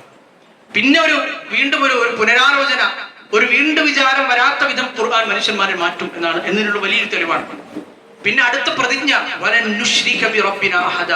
ലൻ എന്ന അറബി പദം ഒരു പക്ഷെ അറബി അറിയുന്ന ആൾക്കൊക്കെ അറിയായിരിക്കും. ഇനി ഒരിക്കലും ചെയ്യില്ല എന്നതിനാണ് പ്രയോഗിക്കുക. വലൻ നുശ്രിക ബിറബ്ബിനാ അഹദ, ഇനി ഒരിക്കലും ജീവിതത്തിൽ പിന്നോട്ട് പോക്കില്ല, തിരിഞ്ഞു നടത്തമില്ല. ഇതുവരെ ഉണ്ടായിരുന്ന ആദർശ വൈകല്യങ്ങളില്ല, ബഹുദൈവ വിശ്വാസങ്ങളില്ല, ശിർക്ക് എന്ന ജീവിതത്തിലില്ല. കേട്ടു, അത് കറക്റ്റ് ഹൃദയത്തിൽ ഉൾക്കൊണ്ടു. അത്ഭുതകരമായി അവർക്ക് തന്നെ മനസ്സിലായി. അപ്പൊ ഈ ആയത്ത് സൂറത്തുൽ ജിന്നൊക്കെ പാരായണം ചെയ്യുന്നത് നമ്മളെ സംബന്ധിച്ചിടത്തോളമുള്ള അടുത്ത ചോദ്യം, എന്നാണ് നമുക്ക് ഖുർആൻ ഒരു അജബായി തോന്നിയത് എന്നാണ്. ഖുർആൻ നമ്മുടെ ജീവിതത്തിൽ ഒരു വഴികാട്ടിയായി ഇങ്ങനെ മുന്നോട്ട് പോകുമ്പോൾ നമുക്ക് എന്താണ് ഖുർആൻ അജബായി തോന്നിയത്? ഖുർആന്റെ ഏതെങ്കിലും നമുക്ക് ഏറ്റവും ഇഷ്ടപ്പെട്ട വാഹനങ്ങളുണ്ട്, ഇഷ്ടപ്പെട്ട വസ്ത്രങ്ങളുണ്ട്, ഇഷ്ടപ്പെട്ട ഭക്ഷണങ്ങളുണ്ട്. ഖുർആനിൽ നിന്ന് നമ്മളെ പിടിച്ചു കുലുക്കിയ, നമുക്ക് ഒറ്റയ്ക്കിരിക്കുമ്പോൾ നമ്മുടെ ഉള്ളിൽ കിലുങ്ങുന്ന രൂപത്തിൽ നമ്മുടെ ഉള്ളിനെ പിടിച്ചുലക്കുന്ന ഖുർആനിക വചനം ഏതാണുള്ളത് എന്ന ചോദ്യം നമ്മൾ സ്വന്തം മനസ്സിനോട് ഞാനും നിങ്ങളും ഉത്തരം പറയേണ്ട ചോദ്യമാണ്. എന്താണുള്ളത്? ഒറ്റയ്ക്കിരിക്കുമ്പോൾ, ബസ്സിൽ യാത്ര ചെയ്യുമ്പോൾ, ആരുമില്ലാത്തപ്പോ നമ്മുടെ ഉള്ളിലേക്ക് അങ്ങനെ നമ്മളെ പേടിപ്പെടുത്തുന്ന ഖുർആനിക വചനം, നമ്മളെ അത്ഭുതപ്പെടുത്തിയ ഖുർആനിക വചനം ഏതുണ്ട് എന്ന ചോദ്യം. ഇന്നത്തെ ഉസ്ബെക്കിസ്ഥാൻ, തുർക്ക്മെനിസ്ഥാൻ തുടങ്ങിയ രാജ്യങ്ങൾ, പണ്ട് USSR നിന്ന് പിരിഞ്ഞു പോകുന്ന ഇസ്താൻ എന്ന പേരുള്ള രാജ്യങ്ങൾ, ഉസ്ബെക്കിസ്ഥാൻ, കസാഖിസ്ഥാൻ, കിർഗിസ്ഥാൻ, ഈ രാജ്യങ്ങളൊക്കെ ഒരു കാലത്ത് ഇസ്ലാമിക ഭരണത്തിന് കീഴിലായിരുന്നു. അതുകൊണ്ടാണ് അവിടെ നിന്ന് ഇമാം ബുഖാരിയും ഇമാം മുസ്ലിം ഒക്കെ ഉണ്ടായത്. ഈ രാജ്യങ്ങൾ മുസ്ലിങ്ങൾ ഭരിച്ചിരുന്ന സമയത്ത് മാ വറാ അൻ നഹർ എന്ന പേരിലായിരുന്നു അറിയപ്പെടുന്നത്. ഈ രാജ്യങ്ങളിൽ ജീവിച്ചിരുന്ന ഈ രാജ്യങ്ങളിൽ രണ്ട് നാടുകളുണ്ട്. ഇന്നത്തെ ഇറാനിലും അതുപോലെ തന്നെ ഈ പറഞ്ഞ രാജ്യങ്ങളിലും ഒക്കെ പരന്നു കിടക്കുന്ന രണ്ട് സ്ഥലങ്ങൾ. ഒന്ന് സർഹസ്, രണ്ട് അബീവർഗ്. സർഹസിലെ വലിയ പണ്ഡിതൻ ഇമാം സർഹസി ഹനഫി മദ്ഹബിലെ വലിയ പണ്ഡിതനാണ്. സർഹസിനും അബീവർഗിനും ഇടയ്ക്ക് മനുഷ്യന്മാരെ കൊള്ളയടിച്ച് നടന്നിരുന്ന മറ്റൊരു മനുഷ്യനുണ്ടായിരുന്നു ചരിത്രത്തിൽ. താബിഈങ്ങളുടെ കാലത്ത് ജീവിച്ചിരുന്ന മനുഷ്യൻ. സർഹസിനും അബീവർഗിനും ഇടയ്ക്ക് കൊള്ള നടത്തിയിരുന്ന ആ മനുഷ്യൻ, അയാൾ പ്രേമിക്കുന്ന പെണ്ണിനെ കാണാൻ, അല്ലെങ്കിൽ ഒരു മോഷണ ശ്രമം കഴിഞ്ഞാൽ പ്രേമിക്കുന്ന പെണ്ണിനെ കാണാൻ ആ പെണ്ണിന്റെ വീടിന്റെ മതിൽ കയറിയ ചരിത്രം നമുക്ക് ഇസ്ലാമിക ചരിത്രത്തിൽ ഉദ്ധരിക്കുന്നത് കാണാം. ആ മതിൽ ചാടാൻ ശ്രമിക്കുമ്പോഴാണ് തൊട്ടപ്പുറത്ത് വീട്ടിലെ വൃദ്ധ സൂറത്തുൽ ഹദീദ് പാരായണം ചെയ്യുന്നത് കേൾക്കുന്നത്. സൂറത്തുൽ ഹദീദിലെ അലം യഅനി ലില്ലദീന ആമനു അൻ തഖ്ശഅ ഖുലൂബുഹും ലിദിക്രില്ലാഹ്. ഈ വിശ്വാസികൾ, മുഅ്മിനീങ്ങൾ എന്ന് പറയുന്ന ആളുകൾക്ക്, വിശ്വാസികൾക്ക് അള്ളാഹുവിന്റെ സ്മരണ ഉണ്ടാകുമ്പോൾ, അള്ളാഹുവിന്റെ സ്മരണ ദിക്ർ ഉണ്ടാകുമ്പോൾ അതിന് കീഴൊതുങ്ങാൻ ഇതുവരെ സമയമായിട്ടില്ലേ എന്നതാണ് ആ ആയത്തിന്റെ ആശയം. ഇതുവരെ അവർക്ക് സമയമായില്ലേ? ആ മനുഷ്യൻ ആ ഒരൊറ്റ ആയത്താണ് ബലാ യാ റബ്ബി ഖദ് ആനൽ വഖ്ത്, സമയമായി പടച്ചവൻ. ആ മനുഷ്യൻ അതുവരെ ജീവിതത്തെ കുറിച്ച് അങ്ങനെ ഉണ്ടായിക്കൊള്ളുന്നില്ല. ആ ആയത്ത് ആ മനുഷ്യന്റെ ജീവിതത്തിൽ സ്ട്രൈക്ക് ചെയ്തു. അന്ന് ആ മതിൽ കയറ്റം, ആ ശ്രമം ഉപേക്ഷിച്ച് ഒറ്റയ്ക്കിരിക്കാൻ വേണ്ടി തീരുമാനിച്ചു. രാത്രി ഒരു ആൾപ്പാർപ്പില്ലാത്ത വിജനമായ സ്ഥലത്തേക്ക് പോയി. അപ്പൊ ആ സ്ഥലത്ത് ചെല്ലുമ്പോൾ കുറെ അങ്ങനെ ഒരു വെളിച്ചം, ഒരു തീ കാണുന്നുണ്ട്. അപ്പൊ അങ്ങോട്ടേക്ക് ചെന്നു. കുറെ ആളുകളുണ്ടാവും. ആരായിരിക്കും? അപ്പൊ അവര് ഒരു യാത്രാ സംഘമാണ്. അവര് ചർച്ച ചെയ്തുകൊണ്ടിരിക്കുന്ന ഇതാണ്, നമ്മൾ ഇനി സർക്കസിലേക്ക് അല്ലെങ്കിൽ അടുത്ത സ്ഥലത്തേക്ക് പോകണം. അപ്പൊ ചില ആളുകൾ പറഞ്ഞു എന്തായാലും പോകണം, കാരണം ഇവിടെ ഫുദൈൽ എന്ന പേരുള്ള ഒരു കള്ളനുണ്ട്. അപ്പൊ അയാളിൽ നിന്ന് രക്ഷപ്പെടാൻ, അയാൾ രാത്രിയെന്നോ പകലെന്നോ ഇല്ലാതെ കൊള്ളയടിച്ച് നടക്കുന്ന ഇങ്ങനെ നമ്മളെപ്പോലുള്ള വഴിയാത്രക്കാരെ കൊള്ളയടിച്ച് ജീവിക്കുന്ന മനുഷ്യനാണ്. അപ്പൊ എത്രയും വേഗം രാത്രിയോ രാവിലെ ഒന്നും നോക്കണ്ട, എത്രയും വേഗം അവിടെ എത്തി കിട്ടിയാൽ അത്രയും നല്ല. വേറെ ചില ആളുകൾ പറഞ്ഞു വെറുതെ റിസ്ക് എടുക്കാൻ നിൽക്കണ്ട, രാത്രി ഈ സമയത്ത് പോയി ഇപ്പൊ സേഫായ സ്ഥലത്താണല്ലോ, ഇവിടെ തന്നെ നിൽക്കാം. ഇനി അങ്ങോട്ട് പോയി കള്ളന്റെ പിന്നെ മടയിലേക്ക് കയറി ചെന്ന് പിടികൊടുക്കണ്ടല്ലോ. അപ്പൊ ഇങ്ങനെ സംസാരിച്ചു കൊടുക്കുക. അപ്പൊ എന്താണ് രസം? ഈ കള്ളന്റെ പേരാണ് ഫുദൈൽ. ആ മനുഷ്യർ അപ്പം ചിന്തിച്ചതാണ്, അല്ലാതെ ഞാൻ ജീവിതത്തിൽ കുറെ തെറ്റുകൾ ചെയ്തിട്ടുണ്ടെന്ന് ശരിയാണ്, പക്ഷേ ഈ തെറ്റിന്റെ ഗൗരവം, ഈ തെറ്റിന്റെ പാപഭാരം എന്നെ പിന്തുടരുന്നത് എത്ര കാലമായി. എത്രയോ മനുഷ്യന്മാർക്കായിരിക്കും ഞാൻ എന്നൊരൊറ്റ വ്യക്തിയെ കൊണ്ട് മാത്രം ഉണ്ടാകുന്ന ഉപദ്രവം. ഞാനിത് നിർത്തിയാൽ പോലും കാലാകാലം മനുഷ്യന്മാർ പറഞ്ഞു കൊടുക്കും, ഒരു മനുഷ്യന് രാത്രി അല്ലെങ്കിൽ ഒരു സഞ്ചാരപാതയിലൂടെ സമാധാനമായി അയാളുടെ വസ്തുക്കളും കൊണ്ട് സഞ്ചരിക്കാൻ കഴിയാത്ത, എപ്പോഴും പേടിക്കുന്ന രൂപത്തിൽ മാത്രം ഞാനെന്നൊരു ഒറ്റ മനുഷ്യനെ കൊണ്ട് ജനങ്ങൾ ഇത്രയധികം ബുദ്ധിമുട്ടുന്നുണ്ടല്ലോ. എന്റെ തെറ്റ് മാത്രമല്ല, അതിന്റെ ഭാരവും അതിന്റെ വിഷമവും ബുദ്ധിമുട്ടും എത്രയോ മനുഷ്യന്മാരും കൂടി അനുഭവിക്കുകയാണല്ലോ. അതുകൊണ്ട് ഇനി എന്റെ തീരുമാനമാണ്, ഞാൻ എൻ്റെ തൗബ, എൻ്റെ പശ്ചാത്താപം, അത് ഞാൻ തീരുമാനിക്കുന്നത്, എൻ്റെ തൗബയായി ഞാൻ നിശ്ചയിക്കുന്നത് ഇനി മസ്ജിദുൽ ഹറമിന്റെ ചാരത്താണ് എൻ്റെ ജീവിതം. അങ്ങനെ ഫുദൈൽ ഇബ്നു ഇയാദ് എന്ന് പറയുന്ന മനുഷ്യൻ പോയി മസ്ജിദുൽ ഹറമിന്റെ ചാരത്ത് നിന്ന് വലിയ വലിയ പണ്ഡിതന്മാരിൽ നിന്ന്, മക്കയിലെ വലിയ വലിയ അന്നത്തെ താബിഈങ്ങളിൽ നിന്ന് അദ്ദേഹം തീരുപിടിച്ചു. 30 വർഷത്തോളം അദ്ദേഹം അവിടെ നിന്ന് പോയിട്ടില്ല. ഫുദൈൽ ഇബ്നു ഇയാദ് അവസാനം ഇന്ന് നമ്മൾ കേൾക്കുമ്പോൾ റഹിമഹുല്ല എന്ന് പറയാൻ വേണ്ടി മാത്രം അദ്ദേഹം വളർന്നു. അന്നത്തെ ഇമാം ഷാഫി, അതുപോലെ തന്നെ ഒരുപാട് ആളുകൾ ജീവിച്ചിരിക്കുന്ന കാലഘട്ടമാണ്. അബ്ദുല്ലാഹിബിൻ മുബാറക്, വലിയ വലിയ പണ്ഡിതന്മാർ. അബ്ദുല്ലാഹിബിൻ മുബാറക് റഹ്മത്തുള്ളാഹി അലൈഹി, അദ്ദേഹം അവസാനം ഇങ്ങനെ പറഞ്ഞു. അബ്ദുല്ലാഹിബിൻ മുബാറക് എന്ന് പറഞ്ഞാൽ വലിയ താബിഈൻപ്പെട്ട പണ്ഡിതനാണ്. അദ്ദേഹം കടന്നു വരുമ്പോൾ അദ്ദേഹം റയ്യ് എന്ന പട്ടണത്തിലേക്ക് വന്നപ്പോഴാണ് അവിടെയുള്ള ആളുകൾ മൊത്തം ഇറങ്ങിപ്പോയി അദ്ദേഹത്തെ സ്വീകരിക്കാൻ പോയി. അപ്പൊ ആ സമയത്ത് ഖലീഫ ഹാറൂൺ റഷീദും അയാളുടെ ഭാര്യയും റയ്യെന്ന പട്ടണത്തിലുണ്ട്. അവരവിടെ കുറച്ച് സമയത്തേക്ക് താമസിക്കാൻ വന്നതാണ്. അപ്പൊ ഖലീഫയുടെ ഭാര്യ ഇങ്ങനെ മട്ടുപ്പാവിൽ നിന്ന് അതായത് നോക്കുമ്പോൾ ആളുകളൊക്കെ ഇങ്ങനെ പൊടി പറത്തി റയ്യ് പട്ടണം വിജനമായി. ആളുകൾക്ക് ഒരാളെ സ്വീകരിക്കാൻ പോകും. ആരാണ് വരുന്നത്? അബ്ദുല്ലാഹിബിൻ മുബാറക്കാണെന്ന്. അപ്പൊ ആ സ്ത്രീ പറഞ്ഞു, ഖലീഫയുടെ അടിമ സ്ത്രീ ആയിരുന്നു അവർ, പിന്നെ ഖലീഫയുടെ മകനെ പ്രസവിച്ച് ഭാര്യമാർ. ആ ഉമ്മുൽ വലതായിരുന്ന ആ സ്ത്രീ പറഞ്ഞു എന്നാണ്, എന്റെ ഭർത്താവ് ഹാറൂന്റെ അധികാരം, എന്റെ ഭർത്താവ് ഹാറൂൺ ഖലീഫയായി മാറിയത് പട്ടാളത്തിന്റെയും അധികാരത്തിന്റെയും പിന്തുണയാലാണ്. അതില്ലെങ്കിൽ പിന്നെ ഖലീഫക്ക് സ്ഥാനമില്ല. പക്ഷെ യഥാർത്ഥ അധികാരം ഈ മനുഷ്യൻ്റെതാണല്ലോ. അയാൾ ഒന്നുമില്ലാത്ത മനുഷ്യനാണ്. ഖലീഫ പട്ടമോ ചുറ്റും സൈനികരോ കാവൽക്കാരോ ഇല്ലാത്ത സാധാരണ മനുഷ്യനാണ്. പക്ഷെ അദ്ദേഹം വന്ന് കഴുതപ്പുറത്തായിരുന്നു വന്നതെന്നാണ്.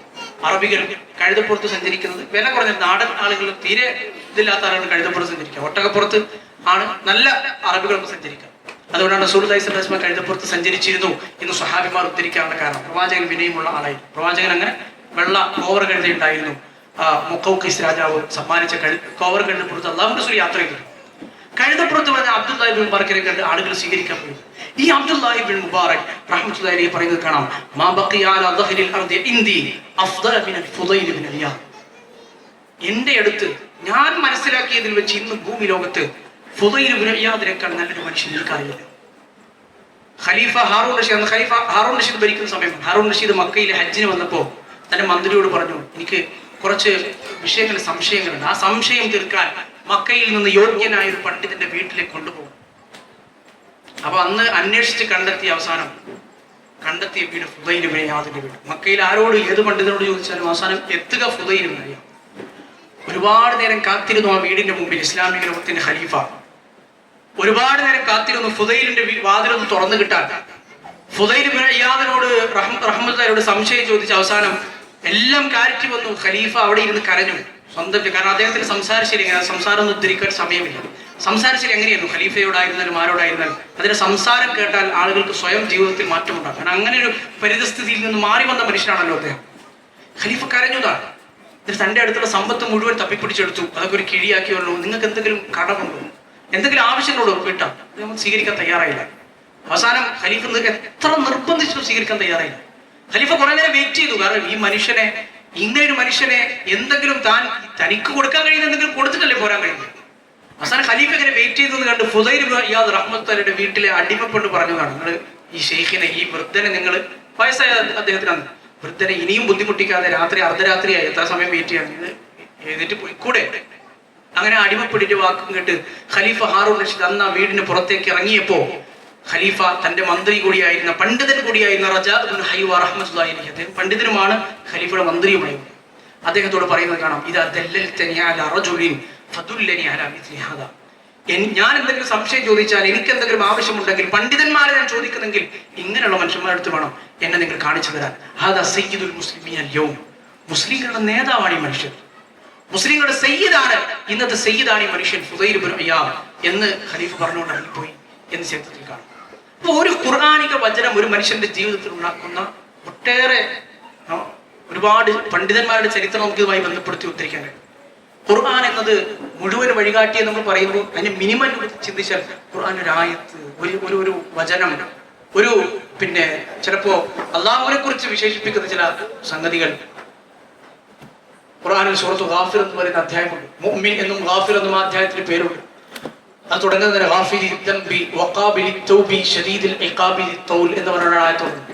അള്ളാഹു ഗാഫിറു ദംബാണ്, പാപങ്ങൾ പൊറുക്കുന്നവനാണ്, ഖാബിലു തൗബ്, തൗബ സ്വീകരിക്കുന്നവനാണ്.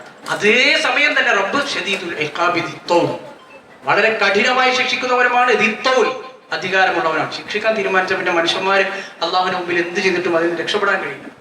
ഇപ്പൊ രണ്ടിനും കഴിവുള്ളവരാണ് അള്ളാഹ്. ഈ ഒരൊറ്റ ആയത്തെ എഴുതി ഉമർ ഇബ്നു ഖത്താബ് റളിയല്ലാഹു അൻഹു തന്റെ കാലത്ത് തന്റെ അടുക്കൽ സ്ഥിരമായി വരാറുണ്ടായിരുന്ന, പിന്നീട് മദ്യപാനിയായി തീർന്ന ഒരു മനുഷ്യൻ ഈ ആയത്ത് കൂടി ഉൾപ്പെടുത്തി കത്തെഴുതുന്ന കാണാം. ആ മനുഷ്യനെ കത്ത് വായിച്ച് ആവർത്തിച്ച് ഈ ആയത്ത് പാരായണം ചെയ്തുകൊണ്ടിരുന്നു എന്നാണ്. അവസാനമായിട്ട് തൗബ ചെയ്തു. അയാളുടെ തൗബ അറിഞ്ഞപ്പോൾ ഉമർ റളിയല്ലാഹു അൻഹു, വളരെ പരുക്കൻ സ്വഭാവക്കാരൻ ഉമർ റളിയല്ലാഹു അൻഹു കൂടെയുള്ളവരോട് പറഞ്ഞു, ആരെങ്കിലും ജീവിതത്തിൽ തിന്മകളിൽ ഏർപ്പെട്ടു അല്ലെങ്കിൽ നല്ല രൂപത്തിൽ ജീവിച്ചിരുന്ന ആളുകൾ, നമ്മുടെ സുഹൃത്ത് ബന്ധത്തിലാണെങ്കിൽ നമ്മുടെ ബന്ധുക്കൾ, ഇവരുടെ ജീവിതത്തിലൊക്കെ എന്തെങ്കിലുമൊക്കെ അബദ്ധങ്ങൾ സംഭവിച്ചു പോയി, മനുഷ്യന്മാരാണ്, എന്തെങ്കിലുമൊക്കെ പാകപ്പിഴവുകൾ വന്നു പോയാൽ നിങ്ങൾ പിന്നെയും അയാളെ നീ മൊത്തം പോക്കായി, ഇനിയിപ്പോ ഏതായാലും നനഞ്ഞിനി കുളിച്ചു കയറാമെന്നുള്ള രൂപത്തിൽ പെരുമാറരുത്. പിശാചുക്കൾക്ക് വീണ്ടും നിങ്ങൾ സഹായിച്ചു കൊടുത്ത് അയാൾ പിന്നെയും തിന്മയിലേക്ക് പോകാനുള്ള കാരണക്കാരാവരുത്. നേരെ മറിച്ച് ഇങ്ങനെ അയാളെ ചിന്തിപ്പിക്കുന്ന, അയാളെ തിരിച്ച് നന്മയിലേക്ക് കൊണ്ടുവരാൻ കഴിയുന്ന പ്രവർത്തനങ്ങൾ, സൗമ്യമായ പ്രവർത്തനങ്ങളിലാണ് നിങ്ങൾ ചെയ്യേണ്ടത് എന്ന് ഉമർ റളിയല്ലാഹു അൻഹു ഉദ്ധരിക്കുന്നത് കാണാം. ഉമർ ഇബ്നു ഖത്താബ് റളിയല്ലാഹു അൻഹു എന്ന മനുഷ്യൻ അദ്ദേഹത്തിന്റെ ഇസ്ലാം സ്വീകരണവുമായി ബന്ധപ്പെട്ട് വിശുദ്ധ ഖുർആനിലെ പാരായണം സ്വാധീനിച്ച ഒരു കഥയൊക്കെ നമ്മൾ ചരിത്രത്തിൽ കേട്ട് കാണുന്നുണ്ട്. ആ കഥയെക്കുറിച്ച് ചില ഹദീസ് പണ്ഡിതന്മാർ അത് സ്വീകാര്യോഗ്യമായ കഥയല്ല എന്ന് പറയുന്നെങ്കിൽ കൂടി ചരിത്ര പണ്ഡിതന്മാരൊക്കെയും അത് ഉദ്ധരിച്ചിരുന്നു. ഒരു ചരിത്ര പിന്നെ സംഭവം എന്ന നിലക്ക് നമുക്ക് ഉൾക്കൊള്ളാം. ഉമർ റളിയല്ലാഹു അൻഹുവിന്റെ ജീവിതത്തിൽ അദ്ദേഹത്തിനെ കുറിച്ച് ചരിത്രത്തിൽ വന്ന ഒരു വിശേഷണം കൂടി സൂചിപ്പിക്കാം. അദ്ദേഹത്തിന് ഏറ്റവും കൂടുതൽ വിശുദ്ധ ഖുർആൻ സ്വാധീനിച്ചിരുന്നു എന്നത് ശരിയാണ്. ഒരുപാട് തവണ അദ്ദേഹത്തിന്റെ അഭിപ്രായങ്ങൾക്ക് അനുസൃതമായി വിശുദ്ധ ഖുർആൻ അല്ലാഹു അവതരിപ്പിച്ചിട്ട് പറയുന്നു. അദ്ദേഹത്തിന്റെ അഭിപ്രായം അതായിരുന്നു കൂടുതൽ ചെയ്യേണ്ടിയിരുന്നത്. അതുകൊണ്ട് അദ്ദേഹത്തിന്റെ പിന്നെ ബുദ്ധിപൂർവ്വതയെക്കുറിച്ചും അദ്ദേഹത്തിന്റെ അഭിപ്രായത്തിലെ ആ കൃത്യതയെക്കുറിച്ചുമാണ് അതിൽ നമുക്ക് മനസ്സിലാവുന്നത്. അദ്ദേഹത്തെ കുറിച്ച് ഉദ്ധരിക്കുന്ന ഒരു സംഭവമുണ്ട്. ഇബ്നു അബ്ബാസ് റളിയല്ലാഹു അൻഹു ഉദ്ധരിക്കുന്ന സംഭവമാണ്. അദ്ദേഹത്തിന്റെ അടുക്കൽ രണ്ടാളുകൾ ഒരു സംഭവം, ഉയൈനത്ത് ഇബ്നു ഹിസ്നും അതുപോലെ തന്നെ അദ്ദേഹത്തിന്റെ ബന്ധുവായ മറ്റൊരു മനുഷ്യൻ. അപ്പൊ ഉമർ റളിയല്ലാഹുവിനോട് ബന്ധമുള്ള ആളായതുകൊണ്ടാണ് തന്റെ ബന്ധുവിനെയും കൂടി ഉമർ റളിയല്ലാഹുവിന്റെ അടുക്കലേക്ക് കൊണ്ടുവരാൻ അയാളെ സംബന്ധിച്ച് എങ്ങനെയെങ്കിലുമൊക്കെ ഉമർ റളിയല്ലാഹുവിന്റെ അടുത്തൊന്ന് എനിക്ക് കാണണം എന്നൊക്കെ പറഞ്ഞാണ് ബന്ധുവിനെ സോപ്പിട്ട് ഈ മനുഷ്യൻ കൂടി അദ്ദേഹത്തിന്റെ കൂടെ ഉമർ റളിയല്ലാഹുവിന്റെ മുമ്പിൽ എത്തുന്നത്. പക്ഷെ അവിടെ എത്തി അദ്ദേഹം ഉമർ റളിയല്ലാഹുവിനോട് വളരെ മോശമായിട്ടാണ് പെരുമാറി. ഇത് കണ്ടിട്ട് ഈ കൊണ്ടുവന്ന ഉയൈനത്ത് ഇബ്നു ഹിസ്ൻ എന്ന മനുഷ്യൻ ആകെ ജാള്യതയായി. ഞാൻ കൊണ്ടുവന്നാണല്ലോ, ഇയാളാണെങ്കിൽ ഉമർ റളിയല്ലാഹുവിന്റെ മുമ്പിൽ ആകെ പിന്നെ ഒരു മോശമായ രൂപത്തിലാണ് പെരുമാറുന്നത്. ഉമർ എന്ത് ചെയ്യുമെന്ന് അറിയില്ല. ഉമർ റളിയല്ലാഹുവിന്റെ സ്വഭാവം നമുക്കൊക്കെ അറിയുന്നതാണ്. വളരെ പരുക്കനാണ്. ചിലപ്പോൾ വരുന്ന പിന്നെ തീരുമാനങ്ങൾ അത്രയേറെ കണിശമായ തീരുമാനങ്ങളായി. ഉമർ റളിയല്ലാഹു ഈ മനുഷ്യനെ എന്തെങ്കിലും ഒരു വിഷയം കൈകാര്യം ചെയ്യുന്ന അദ്ദേഹത്തിന് മനസ്സിലായി. അപ്പോ ഉമർ എന്ന വലിയ, ഒരിക്കലും ഒരു മനുഷ്യനും അങ്ങനെ പിടിച്ചാൽ പിടികിട്ടാത്ത ആ വലിയ മനുഷ്യന്റെ പിടിക്കാൻ കഴിയുന്ന ഏറ്റവും പ്രധാനപ്പെട്ട, ഏറ്റവും അതിനുള്ള മരുന്ന് എന്നുള്ളത് എന്താണെന്ന് ഉയൈന റളിയല്ലാഹു അറിയാം. ഉയൈനത്ത് ഇബ്നു ഹിസ്നെ അതിന് തെരഞ്ഞെടുത്തത് ഖുർആൻ എന്നത്. അദ്ദേഹം ഒരു ആയത്ത് കൂടി കൊടുത്തു, ഖുദിൽ അഫ് വഅ്മുർ ബിൽ ഉർഫ് വഅഹ്രിദ് അനിൽ ജാഹിലീൻ. ഉമർ, അല്ലയോ ഉമർ, ഖുർആൻ അല്ലാഹു പറയുന്നു ഖുദിൽ അഫ്, ആളുകൾക്ക് വിട്ടുവീഴ്ച കൊടുക്കുക, വഅ്മുർ ബിൽ ഉർഫ് നന്മ കൽപ്പിക്കുക, വാഹിദാനിൽ ജാഹിൽ ബാക്കി കുറെ ജാഹിലിങ്ങളുണ്ട്, അറിയാത്ത കുറെ ചില അവരെ പിന്നെ കൈകാര്യം ചെയ്തൊന്നും കാര്യമില്ല. ഖുർആൻ പറഞ്ഞത് അവരിൽ നിന്ന് പിന്തിരിയാൻ പോയിക്കോട്ടെ, നമ്മൾ പിന്തിരിഞ്ഞു പോകാനാണ്. റഹ്മത്തുള്ളാഹി അലൈഹി പറയുന്നത് കാണാം, ആ ആയത്ത് മാത്രം മതി ഉമർ എന്ന മനുഷ്യനെ നിലക്ക് നിർത്താൻ. ആ ഒരൊറ്റ ആയത്ത് മതി ഉമർ ഇബ്നുൽ ഖത്താബ് എന്ന മനുഷ്യനെ അവിടെ നിർത്താൻ. വകാന വഖാഫൻ ഇൻദ കിതാബില്ലാഹ്, അല്ലാഹുവിന്റെ കിതാബ് പാരായണം ചെയ്താൽ അവിടെ അവിടെ നിൽക്കുന്ന മനുഷ്യനായിരുന്നു. അപ്പൊ നമ്മൾ ആലോചിക്കേണ്ടത് ഖുർആൻ നമ്മുടെ ജീവിതത്തിൽ ഇങ്ങനെ അല്ലാഹുവിന്റെ കൽപ്പനകളും വിരോധനങ്ങളും ഒക്കെ ജീവിതത്തിൽ വരുന്ന രംഗത്ത് നമുക്ക് ശരിയായ രൂപത്തിൽ വഴികാട്ടുന്ന, നമ്മൾ ഒരു സ്ഥലത്തേക്ക് പോവുകയാണെങ്കിൽ അവിടെ നമ്മൾ പോകാൻ പാടില്ലാത്തൊരു സ്ഥലമാണെങ്കിൽ അവിടെ നമ്മൾ പിടിച്ചു നിർത്തുന്ന, നമ്മൾ ഒറ്റയ്ക്കിരിക്കുമ്പോൾ നമ്മുടെ റബ്ബുമായുള്ള ബന്ധത്തെ അത്രയേറെ നമ്മുടെ ഉള്ളിൽ, നമ്മുടെ കണ്ണുകളിൽ നിന്ന് കണ്ണുനീർ വരുന്ന രൂപത്തിൽ നമ്മുടെ ഉള്ളിൽ പിടിച്ചെടുക്കുന്ന ഒന്നായി ഖുർആൻ മാറുന്നുണ്ടോ എന്നതാണ് നമ്മൾ ആലോചിക്കേണ്ടത്.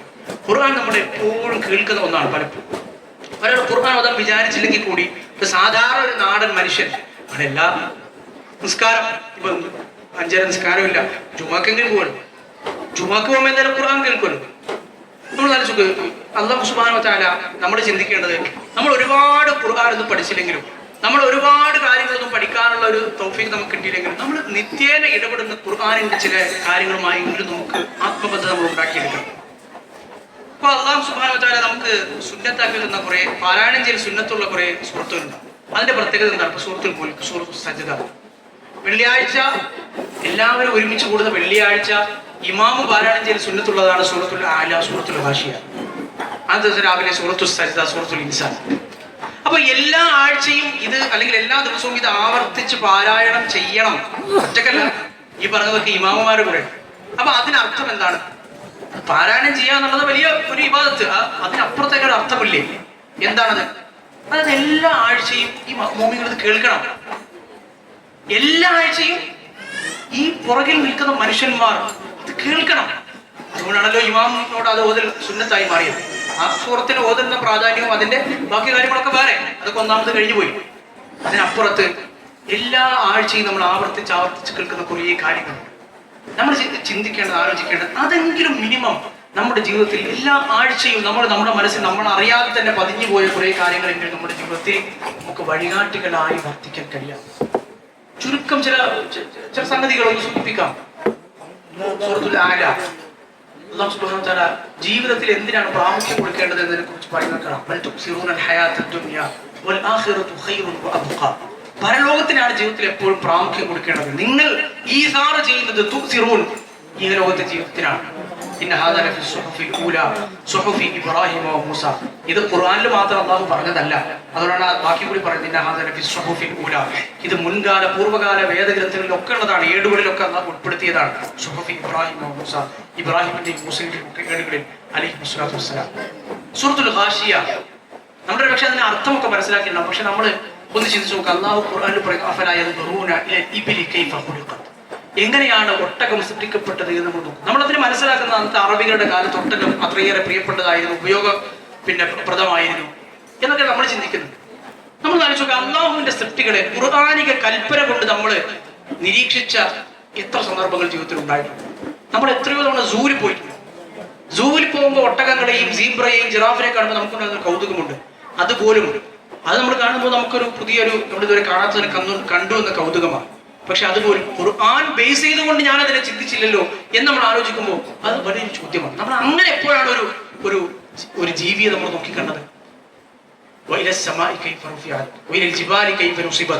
വയനാട്ടിലോ മൂന്നാറിലോ പോകുമ്പോൾ മലനിരകൾ കാണാൻ നമുക്ക് വലിയ താല്പര്യമാണ്. നമ്മൾ മനുഷ്യന്മാരാണ്, നമുക്ക് കൗതുകമുണ്ട്, നമ്മൾ കാണുമ്പോൾ സന്തോഷിക്കും, നമ്മൾ നല്ല രൂപത്തിൽ ആസ്വദിക്കും. പക്ഷെ ഖുർആൻ പറഞ്ഞു എന്നതിന്റെ പേരിൽ, ഖുർആനിക ആഹ്വാനം ജീവിതത്തിൽ ഉൾക്കൊണ്ടു എന്ന പേരിൽ നമുക്ക് ചുറ്റും നടക്കുന്നതിനെ കുറിച്ച് ചിന്തിക്കാൻ ഈ കൽപ്പന എല്ലാ ആഴ്ചയും നമ്മൾ ഇങ്ങനെ കേട്ടുകൊടുക്കുക. എപ്പോഴാണ് നമുക്ക് കഴിഞ്ഞത്? ഒരു ഹെലികോപ്റ്റർ പോയാലും ഇത്ര വലിയ ആളുകളായ, എത്ര വയസ്സും പ്രായമൊന്നുമില്ല, എല്ലാവരും മോൾക്ക് നോക്കും. പ്ലെയിൻ പോയാലും നമ്മൾ ആ പ്ലെയിൻ പോകുന്നു, ഫ്ലൈറ്റ് പോകുന്നു പറയും. പക്ഷെ ആകാശം എങ്ങനെയാണ് ഉയർത്തപ്പെട്ടിരിക്കുന്നത് എന്ന് നിങ്ങൾ നോക്കൂ, ചിന്തിക്കുന്നു. ഖുർആൻ പറഞ്ഞപ്പോ ഖുർആനിക ആഹ്വാനം ഉൾക്കൊണ്ടുകൊണ്ട് എപ്പോഴാണ് അതിനെക്കുറിച്ച് ജീവിതത്തിൽ എല്ലാ ആഴ്ചയും കേൾക്കുന്ന ഈ ഒരു ആയത്തിനെ കുറിച്ച് ചിന്തിക്കാൻ നമുക്ക് സമയം കിട്ടിയത് എന്ന ചോദ്യം ബാക്കിയാണ്. അപ്പോ ഖുർആൻ അങ്ങനെ നമ്മൾ ഒരുപാട് കേൾക്കുന്നുണ്ടെങ്കിലും പലപ്പോഴും നമ്മുടെ ജീവിതത്തിൽ വെളിച്ചം തരാൻ, അല്ലെങ്കിൽ ആ വെളിച്ചത്തെ ഒന്ന് തുറന്നു വിടാൻ ഖുർആൻ തന്നെ ചോദിക്കുന്ന പോലെ അഫലാ യതദബ്ബറൂനൽ ഖുർആൻ അം അലാ ഖുലൂബിൻ അഖ്ഫാലുഹാ, അവരുടെ ഹൃദയങ്ങളിൽ പൂട്ടുകളാണോ ഖുർആനെ കുറിച്ച് അവർ ചിന്തിക്കാത്തത് എന്തുകൊണ്ട്? ഖുർആന്റെ മുമ്പിൽ ഒന്ന് ഒരു കൊച്ചുകുട്ടിയെ പോലെ ഹൃദയം തുറക്കാൻ പലപ്പോഴും നമുക്ക് സാധിക്കുന്നില്ല. അതുകൊണ്ടാണ് വെളിച്ചം കയറാത്തത്. പലപ്പോഴും ഒന്ന് തുറന്നു കൊടുക്കാൻ ആ പൂട്ടുകളൊന്ന് മാറ്റി ഒന്നുള്ളിൽ ഖുർആൻ പറഞ്ഞ കൽപ്പനകൾ ജീവിതത്തിൽ നമുക്ക് സാധിക്കുന്നു. അപ്പൊ ഇതിന്റെ ഒരു ഏറ്റവും അങ്ങേയറ്റത്തെ ഒരു അവസ്ഥ കൂടി പറഞ്ഞുകൊണ്ട് അവസാനിപ്പിക്കാം. ഖുർആൻ നമ്മുടെ ജീവിതത്തിൽ ഒരു വഴികാട്ടിയായി കഴിഞ്ഞാൽ ഖുർആൻ നമ്മളെ എവിടെ കൊണ്ട് ചെന്ന് എത്തിക്കും എന്നതാണ്. ഖുർആൻ നമ്മളെ സന്മാർഗത്തിലേക്ക് എത്തിക്കുന്നു. യഹ്ദി ഇലാ റുഷ്ദ് അല്ലത്തി ഹിയ അഖ്വം, ഏറ്റവും നേരായ മാർഗത്തിലേക്ക് നയിക്കുന്ന ഒക്കെ ഖുർആൻ പറഞ്ഞിട്ടുണ്ട്. പക്ഷെ നമ്മളൊന്ന് ആലോചിച്ച് നോക്കൂ, ഖുർആൻ നമ്മുടെ ജീവിതത്തിൽ ഏറ്റവും അങ്ങേയറ്റത്ത് കൊണ്ടുചെത്തിക്കുന്ന ഒരു പോയിന്റും, മരണം നമ്മുടെ ജീവിതത്തിലെ എല്ലാ കർമ്മങ്ങളെയും തടസ്സപ്പെടുത്തുന്നു. ബർസഖ് എല്ലാ കർമ്മങ്ങൾക്കും ഒരു തടയായി മാറുന്നു. പരലോകം എല്ലാം അവസാനിച്ചു, നമ്മുടെ നന്മ തിന്മകളൊക്കെ രേഖപ്പെടുത്തി അതിന്റെ വിചാരണ നടക്കുന്ന സ്ഥലം. എന്നാൽ അതും കഴിഞ്ഞ് വിചാരണയും കഴിഞ്ഞ് സ്വർഗത്തിലെത്തിയാൽ പോലും ഖുർആനിനോടുള്ള ബന്ധം ഒരു മനുഷ്യന് ആ ഖുർആൻ വഴികാട്ടിയാവുന്നത് അവസാനിക്കുന്നില്ലെന്നാണ്. എല്ലാം കഴിഞ്ഞ് കർമ്മങ്ങളുടെ സ്ഥലം ദുനിയാവും കഴിഞ്ഞ് ഖബറും കഴിഞ്ഞ്, ഖബറിൽ തന്നെ ജാരിയ സ്വതക്കയും കുറച്ച് കർമ്മങ്ങളിലെ ഖബറിൽ കൂടെ ഉണ്ടാവും. പിന്നെ അതും കഴിഞ്ഞ് പരലോകം കഴിഞ്ഞ് മഹ്ശറും കഴിഞ്ഞ് എല്ലാവരും സിറാത്ത് പോലെ ഒക്കെ കഴിഞ്ഞാണ് സ്വർഗത്തിലെത്തുക. സ്വർഗത്തിലെത്തിയ മനുഷ്യനോട് പറയുന്നത് ഹദീസുകൾ റസൂലുള്ളാഹി സ്വല്ലല്ലാഹു അലൈഹി വസല്ലം പറയുന്നത് കാണാം, ഇഖ്റ വർത്തഖി, നീ ഖുർആൻ പാരായണം ചെയ്യും. എല്ലാം കഴിഞ്ഞ് സ്വർഗാവകാശിയായി, നന്മകളൊക്കെ അത്യാവശ്യം നല്ല ഇതായി, സ്വർഗത്തിന് അവകാശിയായാലേ സ്വർഗത്തിലെത്തുള്ളൂ. എന്നാലും അയാളുടെ ജീവിതത്തിൽ ഖുർആനുള്ള ബന്ധം അയാളെ വിട്ട് പിരിയുന്നില്ല. ഖുർആൻ വഴി കാണിച്ച് ഒരു മനുഷ്യനെ കൊണ്ടുപോകുന്നത് ഏറ്റവും ടോപ്പിലേക്കാണ്. അല്ലാഹു അയാളോട് വിളിച്ചു പറയപ്പെടും, ഇഖ്റ വർത്തഖി, നീ പാരായണം ചെയ്യുക. വർത്തഖി, നീ പാരായണം ചെയ്യുന്നതിനനുസരിച്ച് സ്വർഗത്തിൽ ഒരു പദവി കയറാൻ നിനക്ക് അർഹതയുണ്ട്. ഫഇന്ന മൻസിലതക ഇൻദ ആഖിരി ആയത്തിൻ തഖറഉഹാ, നീ എവിടെയാണോ ഓതി അവസാനിക്കുന്നത് അവിടെയാണ് നിന്റെ സ്ഥാനം.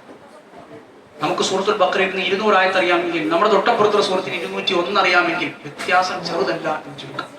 അപ്പോൾ ഖുർആൻ നമ്മളെ കൊണ്ടുചെത്തിക്കുന്ന അത് മനസ്സിലാക്കിക്കൊണ്ട് തന്നെ ജീവിതത്തിൽ ഖുർആനൊരു വഴികാട്ടിയായി, അങ്ങേയറ്റത്തേക്ക് വരെയുള്ള വഴികാട്ടിയായി നമ്മുടെ ഓരോ അടക്കങ്ങളിലും അനക്കങ്ങളിലും, നമ്മുടെ ഓരോ ഒരാളുടെ സ്വഭാവത്തിലും പുഞ്ചിരിയിലും നമ്മുടെ ഇടപാടുകളിലും നമ്മുടെ ഏറ്റവും പ്രധാനമായി നമ്മുടെ ആദർശങ്ങളിലും നയനിലപാടുകൾക്ക് വഴികാട്ടിയായി സ്വീകരിക്കാൻ അല്ലാഹു സുബ്ഹാനഹു വ തആല നമുക്ക് തൗഫീഖ് നൽകി അനുഗ്രഹിക്കുമാറാകട്ടെ.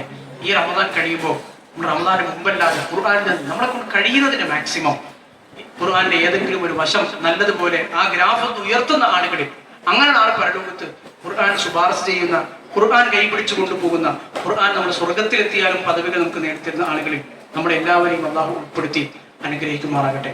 വസല്ലല്ലാഹു അലാ നബിയിന മുഹമ്മദ് വഅലാ ആലിഹി വസഹബിഹി കുല്ലിഹിം അജ്മഈൻ. അൽഹംദുലില്ലാഹി റബ്ബിൽ ആലമീൻ.